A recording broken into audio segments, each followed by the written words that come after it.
Great, thanks. Welcome, everybody. It's a pleasure to welcome. Let me put on my video. So, speaking to you here from France today, it's a pleasure to have our webinar today, and especially to welcome some speakers from Uganda, where we were last week working on these issues. So, this is the Business, Entrepreneurship, and Private Sector Engagement Community of Practice. And you'll notice there's no word for government in the title of our community of practice. But how did we get there? I wanted to tell the story of how we got to this topic. Before that, though, Megan, if you want to switch the slides, I'll give a couple of introducing remarks. So I'm Laura Goldmark, champion of the community of practice, and the other champion is Jack Omondi, and we actually have a third champion, Elodie Pierre, who will be concluding the session today. Go ahead, Megan. So a couple of housekeeping comments. We love you to put your camera if you have a question or you want to speak, and for presenters, but because Zoom uses a lot of bandwidth, we ask that you do keep your camera off and that everybody mute themselves so we don't have feedback on the line. Thank you. This is being recorded. Go ahead, Megan. So this is the story of what we do, and you may want to, Megan, put that link also into the chat. There's a discussion group. If following our webinar, you want to continue engaging with this group or you have comments, this is how you can reach us. Go ahead, Megan. Great, and this is on the Youth Power website, and that's the link that Megan just put into the chat. And you can register to be a part of the community of practice, or you can just go in one time and post something on the discussion group. So I wanted to tell the story of how we got to this topic. We have been doing these sessions, these sort of virtual community of practice sessions for about 2 years now, and we've covered a number of topics. We've covered labor market assessments. What are the jobs for people who are looking for jobs in companies? What are the jobs and the skills that are in demand? We also did a big session on entrepreneurship and raising capital. Recently, we did a session with the Global Opportunity Youth Network in Mombasa, Kenya, and they had done a big assessment, and they came out with what the challenges were for youth entrepreneurs. And one of the challenges was bureaucracy. And that happens to be an issue that we at Just Results work with, and we are working on this issue in Uganda. So with the Mombasa group, we did have a session where a few entrepreneurs talked about their experiences engaging with government. And there actually on that session was a government representative who gave some remarks and talked about perhaps doing a session for the youth where there would be more precise and more accessible information. So we do hope that something comes out of our discussions and we can help you follow up and see what the next steps are. For today, we're going to talk about challenges facing young entrepreneurs in 2 countries. We have speakers from Uganda and from South Africa, and I'll let Jack introduce those and moderate the discussion. And once we talk about the challenges, we're then going to talk about solutions in both countries and across the board. What can we do? What can young people do? How can we shape this? How can we make it easier to navigate government bureaucratic processes or services if we need them and we have businesses that we're running? So there you go. Thank you all for being here. And Jack, I'm going to pass it over to you. Thank you, Lara, for that introduction to the topic and also to the sessions. And since this is happening for Africa and for the young people, we know that Africa has the largest population of young people in the world, with about 65% of the population constituting the young people. But also, we also know that 60% of the entire population of Africa is jobless. So what do? Africa has a potential for both entrepreneurship and other innovative solutions. And that's why we are coming up with a way in which we're going to delve into the challenges that the young people face, and as well as the solutions to those challenges that they face. In our previous webinars, as Lara has mentioned, which you can find in our youthpower.org platform, GOYN which in full is Global Opportunity Youth Network in Mombasa, delved into the challenges that young people face. And one of them, as Lara's mentioned, is the bureaucratic challenges that they face in Kenya. So today, we are going to hear from our amazing speakers on how they are facing certain challenges within their countries, but also the solutions that they themselves have come up with, or they propose to the governments and to other youth serving organizations. So today we are going to hear from young people from two countries, South Africa and Uganda. And we'll start with our amazing speaker. I'm not sure whether Daphne has joined. She's on, Jack. She's just connecting to audio right now. Give her a sec. Okay, thank you. And as we wait for Daphne, if you have any question, please type it on the chat, and we will definitely answer you back or continue with this discussion after the session in our youthpower.org platform. Lara, has he joined? Yes, Daphne, can you hear us? Maybe as she puts everything in order, we can give Stella Akelo a chance to start off the Hi, session. Daphne. Hello. Okay, she has joined. So, can you hear me? Oh, You're on the air. Okay, yeah, sure. Daphne. If Stella's ready, we'll fix the technical connection. Megan, please. Also, Akelo is an amazing speaker from Uganda, and she's a graduate of procurement and logistics from Ndeje University in Uganda, and has a postgraduate diploma in monitoring and evaluation from UMI. She also did a short course in bakery, which motivated her to start a small business in 2022 from her daily savings. She is currently making cakes, cookies, and donuts, and she's hoping to scale up a business to make or produce bread and share or give to the community. However, she has faced some challenges, especially with scaling up or even registering her business. And we will give her a chance to share with us some of the challenges she has faced while doing her business. Stella. Hi, Jack. I have Daphne on the phone. Can everybody hear? Daphne, go ahead and speak. Yes. Please, Megan, go back to Daphne. Yes, please.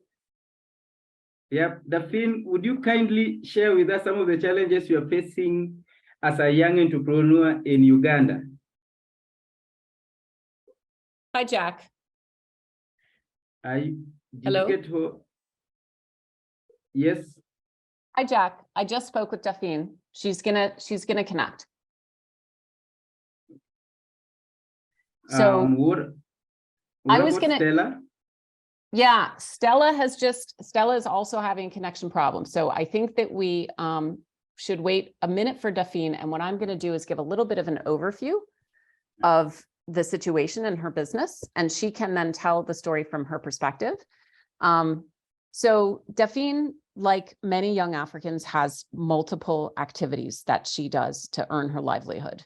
She's a volunteer teacher in a placement with her church for young kids. She has a peanut butter business that she runs with her mother and a few other folks. And she has it's not out of her home. She does have a big facility, and she makes incredible peanut butter, all different flavors. You can see the picture. I tried them all. Her business is not formal. She is not registered. She does not have a number of the certificates and things that you need to have according to the Ugandan government. She has felt that as an entrepreneur, those represent a high cost and that she doesn't need to get those things. And we wanted her to just talk about her logic and her reasoning and explore, what it means to engage with the government. Lara, have you gotten hold of Dafin? Yep, I just spoke to her. She said she was connecting and I see her, and it's the oddest thing because everybody else that you look at, you see their microphone muted. And when you Now, look at the box that says Dafin, you don't see anything, but she's on. It's very strange. we can proceed to Fatiha. She can also share with us some challenges in Uganda, but because the same challenges Dafin or Stella faces are the same challenges that Fatiha might be facing in Uganda as we wait for the speakers. So would you kindly take me to Fatiha, please, Megan? Sorry, I think there's some technical challenges with our two speakers and we are trying to resolve it. But let me introduce to you a wonderful speaker, Fatia Taban, and she's an experienced design lead at Guild, a digital health startup in Uganda. In her role, Fatia is responsible for leading design initiatives, ensuring the delivery of user-centered and visually digital solutions. Due to a passion for data research and analytics, she worked with just results under the creative business development group, where she contributed to impactful projects in collaboration with the USAID. Let me introduce her so that she can share with us some of the challenges they are facing in Uganda, and also share some challenges we are facing in Kenya, because in Africa, some problems are unique, but some problems are the same with the diversity that we share. Welcome to Fatiha.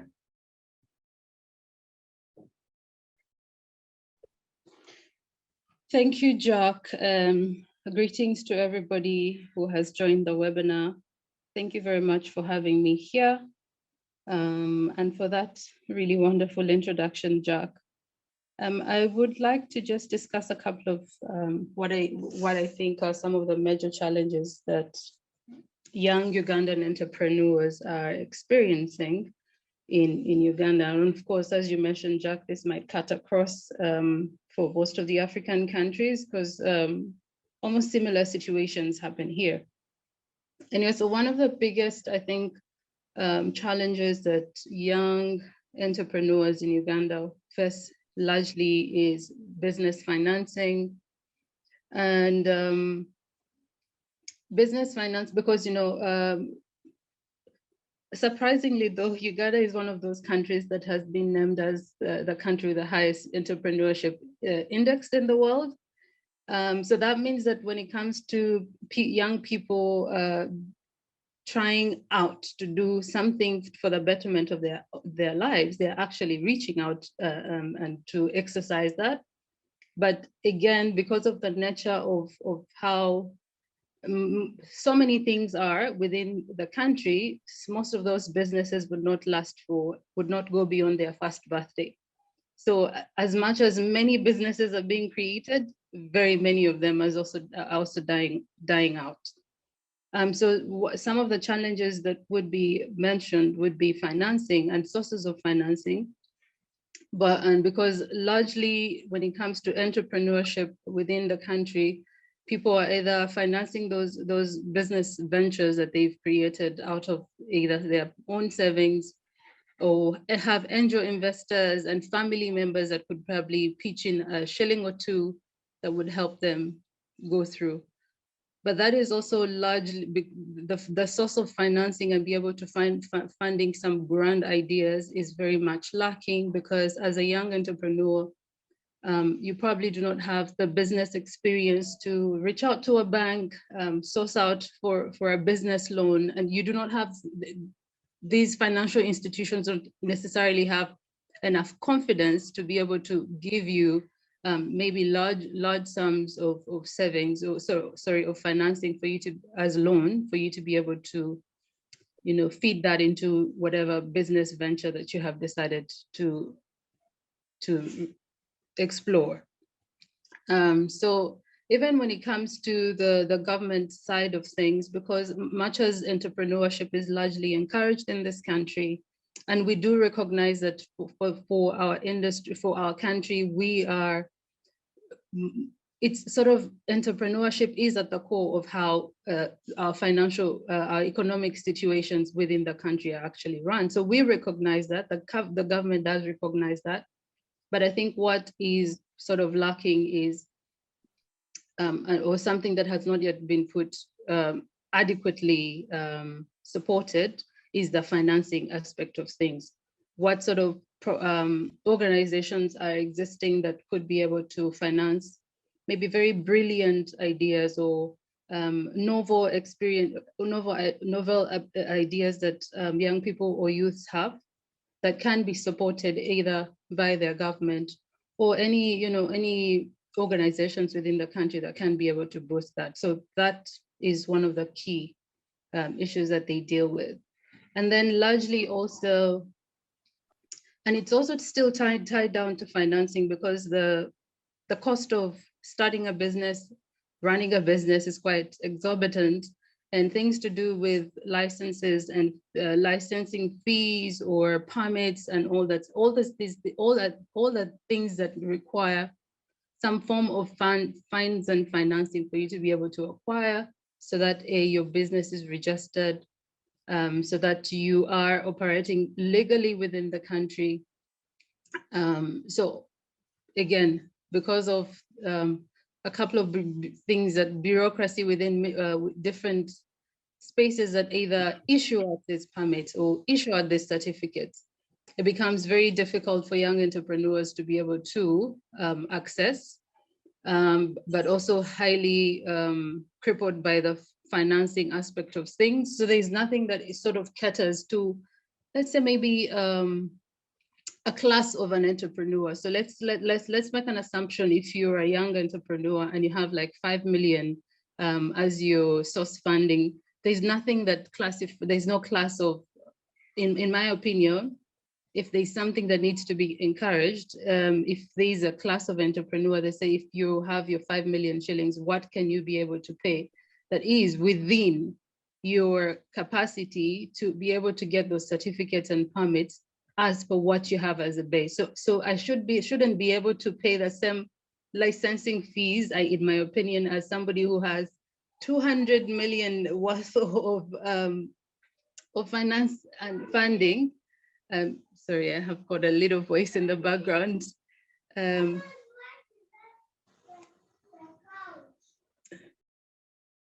Okay, go ahead.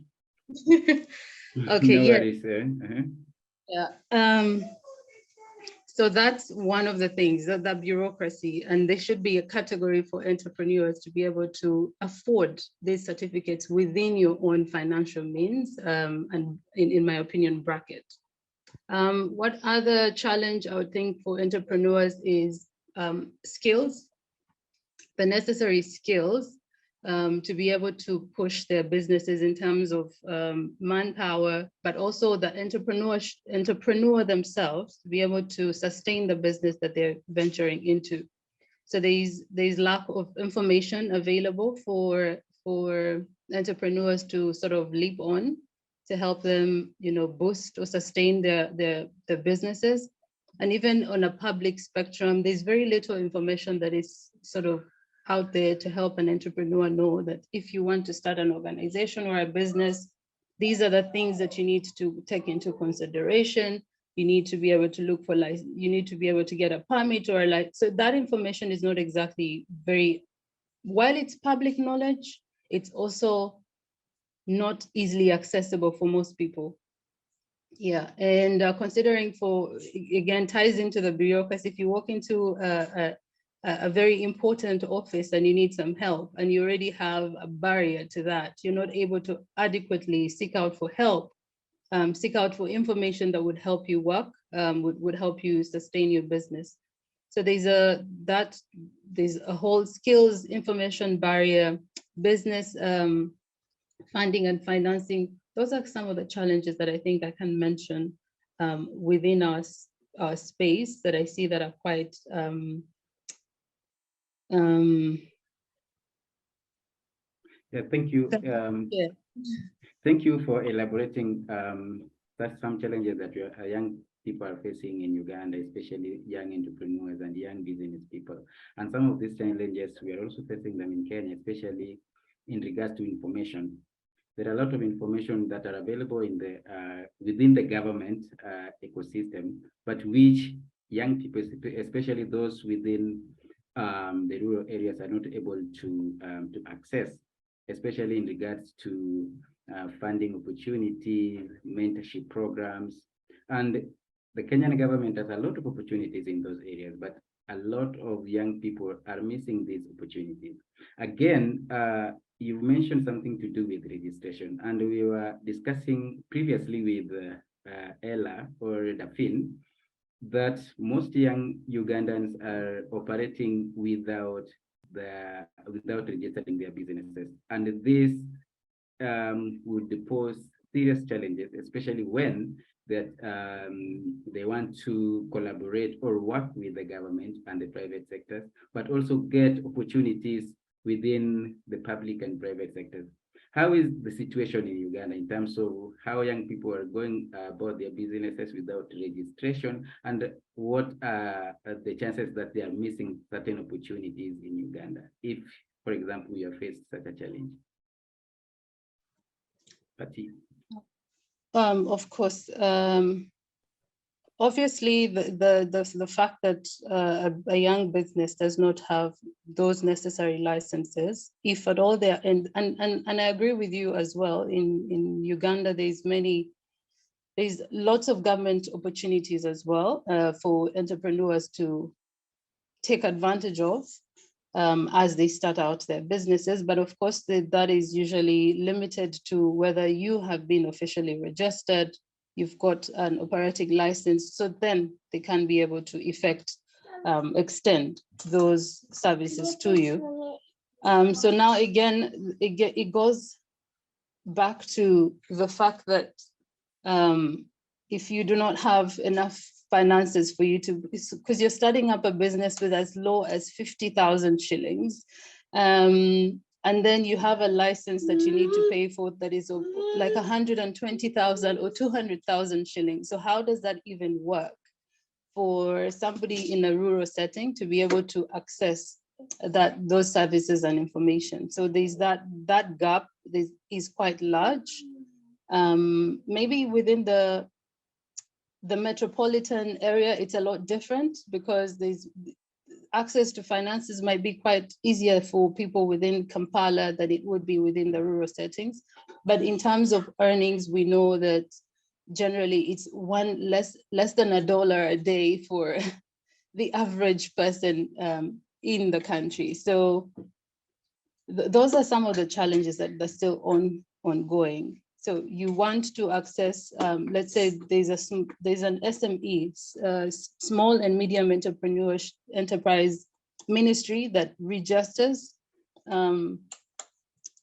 businesses, but also it still comes with that for you to be able to enjoy whatever it is that ministry offers, is you have to have a business that is already registered and running, and then you can benefit. While there also could be opportunities there that they can assist with how you register your businesses, I'm not quite certain at what level that assistance is rendered.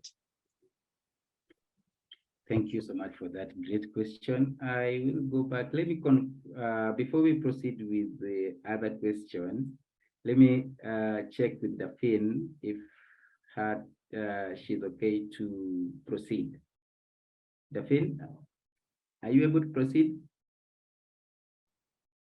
I think Dafin has some challenges. Let me go back to you. And as we continue with this discussion, if you have any question, our participant, if you have any question that you would want to ask, please ask Fatiha so that we might respond to your question. Either you can raise up your hand or put your question on the chat. But back to you, Fatiha. Recently in Kenya, the government reduced some access to funding bureaucracies that some young people have been facing. Of course, all young people have been facing. Our government recently launched the Hustler Fund. And of course, with the new government, the government came up with the Hustler Fund from September to last month, which a young person could have accessed up to 50,000 Kenya shillings. That's about 400 euros, but it was scaled to about 8,000 USD, not euros per se, but USD. And the government, through the Ministry of Trade, reduced some collateral requirements. So initially, young people were to access loans, but there were a lot of collaterals needed. Currently, what you only need to do is to have a group of maybe 5 and then access this funding. And this question is now tied to you, Fatiha. How is the government of Uganda trying to reduce the bureaucracies in terms of access to finance? Because of course, you have mentioned that young people, of course, in Africa do not have adequate funding to scale up or even start their business. How is the government of Uganda trying to solve this challenge with the background of Kenya?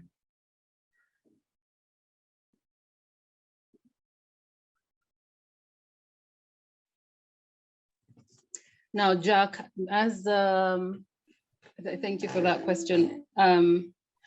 As you can imagine, being a young person in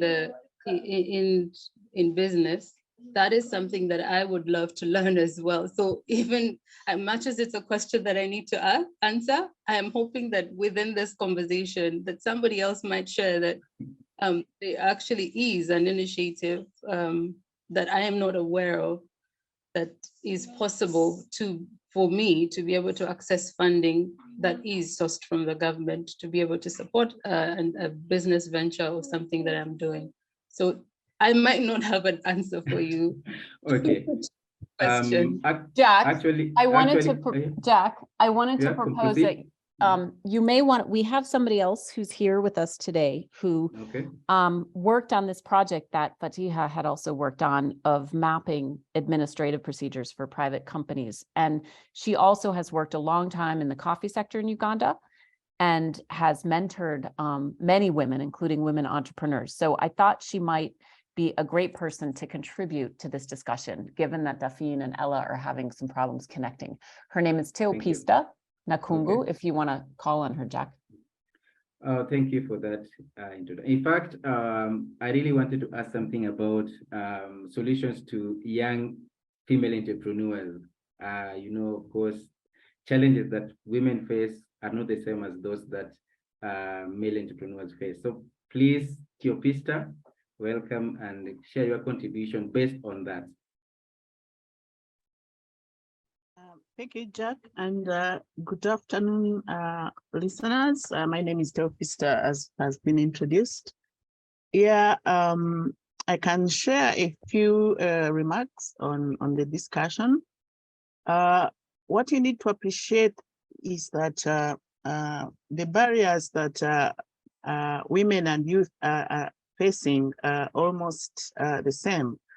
That is access to finance, as Fatiha has said, access to resources, limited access to information, limited access to education, particularly for women, and other things. Of course, in order to operate well in the business space, you need to be licensed. But of course, there are requirements for the licenses to be given at whatever level of registration, and they're different. There are trade licenses, registration of businesses with National Registration Bureau, but there are also those that you have to register with for example, the district council offices district commercial offices and things like that. And so one of the ways to limit some of these challenges, especially, is we always encourage women and youth to form groups, because then they can co-guarantee each other, because there are programs that are actually funding groups, because when they start ticking the requirements, the challenge of access, say, to resources, because you don't have collateral to take to the bank, the group guarantee can do that. Also, in terms of access to markets, if you have to sustain anything, they get scale advantage because they are doing things together. In terms of access to trainings, it also becomes easier to train a group rather than seeking out an individual person. So, of course, there are very many opportunities as people progress in their businesses. There are so many opportunities, both in the private sector and also in the government. The development the development partners have tried as much as possible to enable women and youth, particularly women and youth, to participate. So, but still, the basic requirements are needed. And of course, there are also challenges of understanding the basic business requirements. Do people understand record keeping? Those are also challenges. They could access the money, but if they have not been, if their capacity has not been done to ensure that they understand records, record keeping as part of the success of the business, if they don't understand negotiating skills, but also learning to perfect, because you'll find that in most of the agricultural commodities, quality consistency is a very big challenge. Someone produces something very nice today, and tomorrow they are giving you a different thing.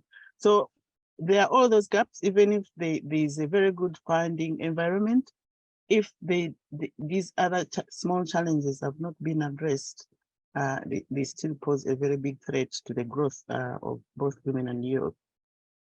I don't know if I have answered your question. Yes, you have answered my question perfectly. I've seen one hand raised, Femelo. Would you like to unmute and then ask your question?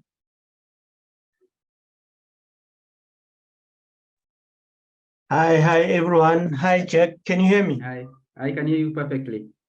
Okay, thanks. It's Pimelo from South Africa. I just want to make an input, if it's fine. It's Yes, not it's a okay. question. Okay, thank Yes. you. My name is Pimelo Kivinelang. I'm from South Africa. I'm currently working in the youth space. I used to work for government in the city of Johannesburg. I was the youth unit. When we started youth development when the government started adopting youth development at the municipal level, so we're the first one here in Johannesburg. So there are two things that I want to raise regarding access to job opportunities. It was a challenge when we started, and we managed to push and make sure that the government really start catering for young people, youth-owned businesses in the early 2000. And then we discovered that the focus, of course, the government bought into when we lobbied them, so they bought into the idea of bringing young people on board as service providers. But they tended to focus on one area. They started giving young people only one type of business opportunities, catering.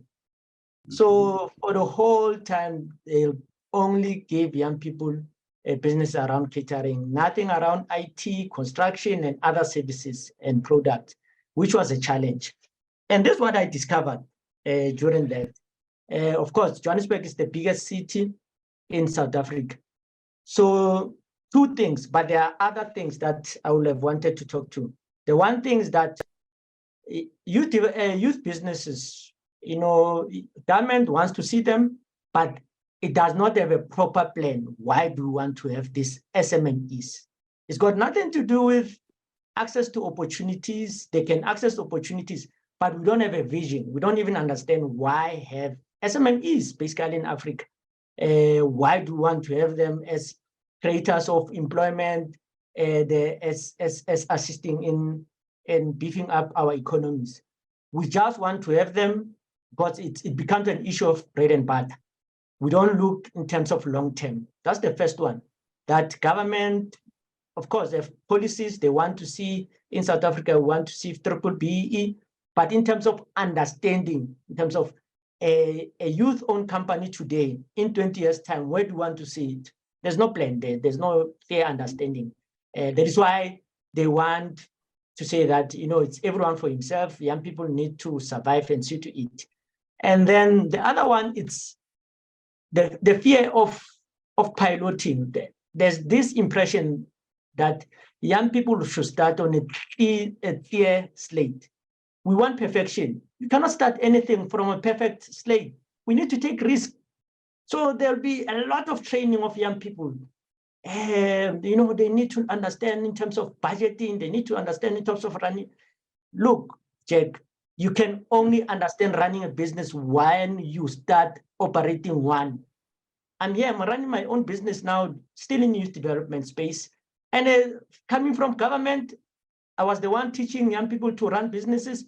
Now I'm experiencing challenges myself. Do you understand? You can come with all sorts of theories, go to universities, colleges, but the reality is that you need government, if you want to see young people thriving and succeeding in youth development, in businesses, they need to take those risks, give them money. If they fail, have securities in terms of those monies. If they fail, it's something. At least we're moving. If you give 1,000 young people, let's say 2,000 young people in a year, an opportunity and fund them and give them that capacity, allow them to run those businesses. Don't give them theory, give them 20% theory, 80% must be practical. Let them run, let them fail, and then assist them to pick up and run with those businesses. And then in 10, 20 years' time, you'll have proper businesses running. But currently, with the attitude, with what is happening, there's no clear indication. We're still going to fail because we are still at the face of, well, if we are still not allowing young people to fail in terms of running businesses, when are we going to get into that space? When are we going to take those risks of allowing young people to run businesses that are not perfect, that will fail, and from that failure, they will pick themselves up, not even once, not even twice. Some will go even 7, 10 times. But at the end of the day, in 20 years' time, I'm telling you, Jeff, we'll have a different story to tell. Out of 1,000, 2,000 that will have funded in 2023, 2033, probably 500 will have survived. It's not easy, the business space. We need to take those risks. Thank you. Thank you so much, Femelo. And I think I love your discussion. And you have put it clearly that the government, in as much as they're toying around the idea that they're supporting the young people in terms of scaling up their businesses, this is still a challenge. And also in my country, we still don't have a clear policy on entrepreneurship, especially supporting the young people. And this is across the board, that for a government, it's just a lip service. And you have also mentioned that the most important thing, and this is, I agree with you 100%, that is that we need to learn from others, the peer-to-peer learning, but also we need also to learn from the proven experiences from the older generation, so that we don't make certain mistakes that they made. But it is not, in most cases, it's not happening. It is left majorly for the private sectors, which cannot entirely solve the whole problem in a country. And based on your discussion, how do you think we should, and I think you have done this in South Africa, ensuring that young people are engaged in mentorship programs? How do we ensure that all the young people, especially those within the rural areas that do not have access to mentorship programs, are able to access these mentorship programs, Mr. Femelo? Okay, thanks, Jack. Yeah, that's another aspect. And it's unfortunate that it tends to be done formally. And, you know, mentorship, it can come with different ways. Somebody who will have keen interest in terms of a young person from your own locality. Somebody who's run a small business, that person can assist you in terms of understanding, especially with in my country, whereby a lot of young people, they expect quick fix. You know, somebody who wants to start a business today, by in 6 months' time, that business must be flourishing, which is, of course, unfortunately, it has been a trend that was set by a generation before the current generation of young people. And there's that expectation. So what I'm saying is that, and something that I preached while I was also with the city, to say that every person can be a mentor. It doesn't have to come with status that we all look up to these same successful people. A mentor is somebody who will have a keen interest and who want to see you successful. He might not give, but it's somebody who will be able to interact with on a daily basis in your own localities. Somebody who's at the corner there will be able to say, you'll see him or her going to the market to buy veggies, come back, even if that person did not go to school, but that person can give you the foundation in terms of how to run a business for a long time. Because those are the people who have been running business for more than 10 to 20 years. The ones that we have now, they've got big budgets, but you find that 10, 20 years down the line, they are nowhere to be found. So mentorship for me, it's around us. It's somebody who will have a keen interest to allow to take you through the road that you have been through, and have that keen interest, have that time, and not only, but also understand your surrounding, where you are, what is possible. I'm in Soweto, I'm in the township of Soweto. Most of the time, I'll want somebody who have stayed in Soweto to teach me how do I make use of the space, how do I create what you call clients in Soweto. Before I even move out of Soweto and go to other areas, the clients where I am, they're already clients, they're already customers where I am. I cannot leave the customers where I am and go and begin to serve the whole of the country. So I need to start. So mentorship, it's people around you, people who are accessible, who are there for you, around you. Okay, thank you so much, Femelo, about on that. We still have the Finn, who is having some technical challenges, but she's eager to share with us how she faced challenges in regards to registering her business. And she really wants to talk to us about this. And I'm going to call her via my WhatsApp, and then I'll put on that speaker so that she can contribute to that. She's very passionate about this issue that she really wants to contribute. Let me call her.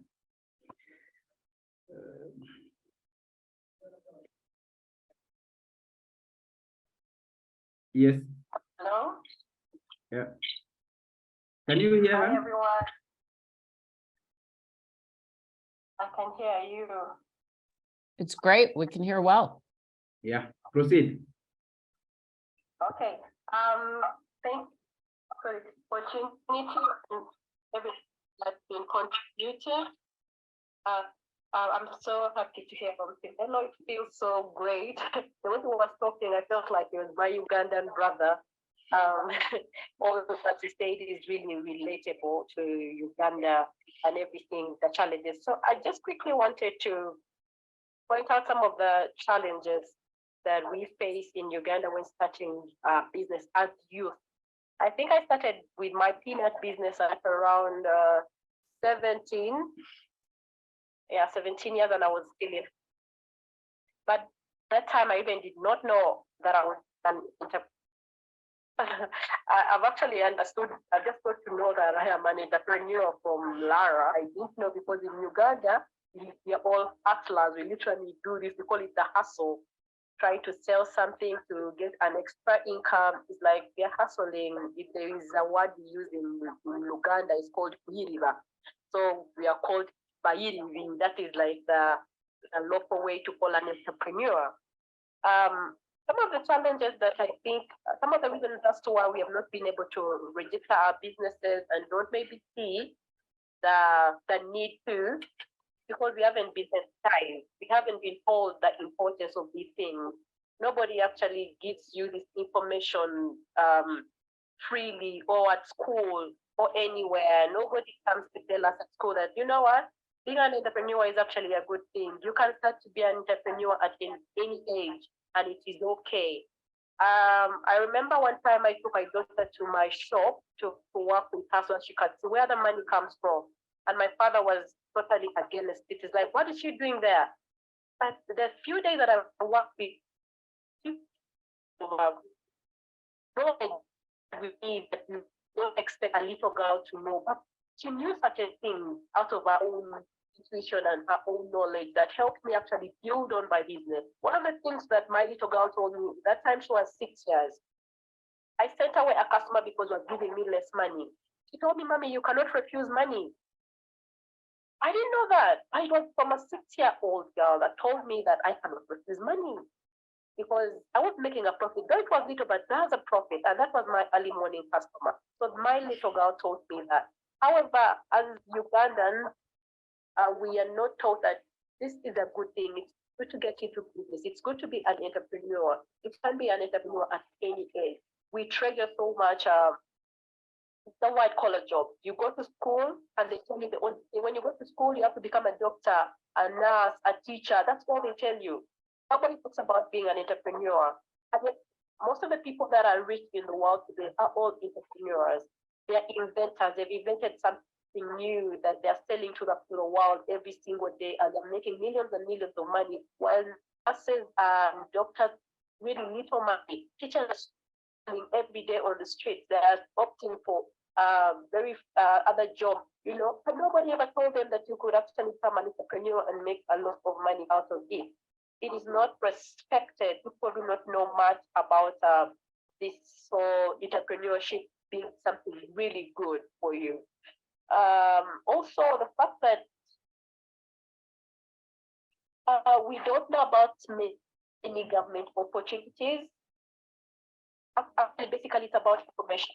Our information is given to us so that we can know that it's good to register your business, so that when there's an opportunity from the government or from any other group, you can easily tap into. I just got to know this 2 days back when I talked to my friend about registering my business, and he told me it was very simple and it wasn't actually expensive like the way I thought. I just had this my mindset that it's so expensive to register. But then when he talked to me and told me the advantage of registering business, I was like, wow, nobody told me this. Where do I get this kind of information? The things are not as elaborate as you people make it look, you know? And for that, I'm just going to look into it more. And from now on, as I'm encouraged to register my business and also encourage my young girl, also preach this gospel to my students, to anybody that I can find that, you know what, entrepreneurship is actually a good thing. We shouldn't only look at the white collar jobs as the only way for us as youth to become better and, you know, we be rich in the future. Thank you so much. Thank you so much, Dapin, for that input. And I've gotten two important challenges that we're facing in Uganda, one of them being lack of information, and two, the visibility in terms of the significance of entrepreneurship opportunities within the country. Thank you so much for speaking to us via WhatsApp, even though we were facing technical challenges. That shows the passion that you have and the effort you wanted to put into this discussion. So before we close this participatory discussion, I'm going back to Fatiha, if she is still there, to give us one final word, especially on way forward to our young entrepreneurs. What should we do, or what are the opportunities should we expect as young entrepreneurs in Africa? Thank you, Jack. I see I just want to sort of reiterate what Daphne has shared and mention that there's a lot of attitude change that needs to happen for people to understand within our spaces that there's more to life, or there's more that people can achieve outside just predefined professional spaces that people have to be in. So there's an opportunity to just overhaul our attitudes and understand that it does not matter how you show up or what you do, as long as you're meaningfully contributing to your own well-being, you're contributing to your family's well-being, and that contribution generally trickles down to the economic space within the country. So attitudes change. It's one thing you want to be an entrepreneur, but it's not. It sort of discourages. There's a discouragement when your family is talking you out of something and saying, hey, you can be more than that. Why do you want to just go and stand on the street and sell something when you can be both? And in my opinion, both can actually exist at the same time. You can be a doctor or a nurse or whatever, but still be able to understand that if there is a gap, or if there's a gap that you can take advantage of, please go ahead and actually invest in it, invest time, find the people that are already existing within that space, who can share information, who are able to, like what you mentioned, offer mentorship as well, and expose yourself to as much information as you possibly can as an entrepreneur, to be able to help you, inform you, because it's largely based on the information that you will be able to understand what the requirements for starting up a business are, both in the legal aspects as well as being in the good books of the government while you do that. But you also understand with information, the people that you need to reach out to, or that you can seek help from, in terms of mentorship for you to grow. Yeah. You will also understand the available opportunities in terms of funding that are currently existing that you could tap in. Yeah. For me, I think it all boils down to information. So what I'm thinking is, and I just thought this right now, is like an existing platform where entrepreneurs within the country can access. It's open and easily accessible for any entrepreneur in whatever aspect or whatever business aspect that they come in, that they can access information in that regard on that platform. I do not know if it's currently existing, but that's something that I think would be a good place to start. Thank you so much, Apatia. Because of time, we are going to cut, but I loved your discussion and your points, especially on the attitudinal change, that young people are focusing more on the white collar jobs and leaving out many opportunities in the entrepreneurship sector. And I also want to close by thanking all our participants. Close this discussion, the discussion that we had, but also to appreciate those who took their time to listen and then to contribute. Thank you so much. I'm now giving back this discussion or the platform to Lara to close the session and give us a way forward. Lara. Actually, it's Ilbudi who's going to close for us, but thank you, Jack, and thank you, Dafine. Thank you. Thank you. All right. Let me put my video.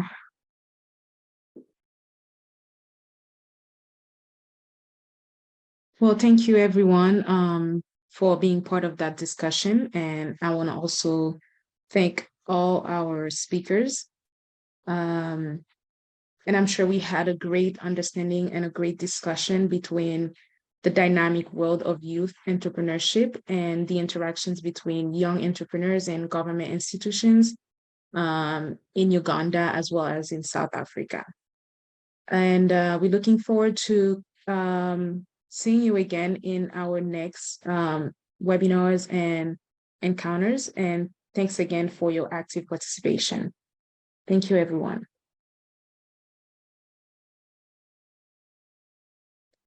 Thank you so much. Bye.